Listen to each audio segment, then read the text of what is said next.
সেই জন্য এটা গল্প বলছি। কলসির গল্প, কৃষ্ণার কথা। এখানে হচ্ছে সৃজনশীলতা, কাকগুলো কি সুন্দর সব হচ্ছে, হাতের সূক্ষ্ম পেশির কাজও হচ্ছে, রং হচ্ছে। আর এখানে তো দিয়েছি সাংস্কৃতিক অনুষ্ঠানে, কোনো অনুষ্ঠান হচ্ছে সাংস্কৃতিক, এই মাইক্রোফোন হাতে নিয়ে ঘুম করা আর কিছু আঁকা সম্ভব হয়। এই পর্যন্তই করেছি।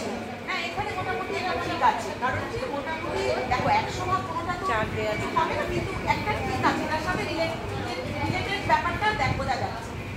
হ্যাঁ, যেমন এটা খুব ভালো করে সৃজনশীলতা, পশু পাখির কাজ, নান্দনিক বিকাশ, সবাই কাজগুলো করছে, এটা খুব ভালো হয়েছে।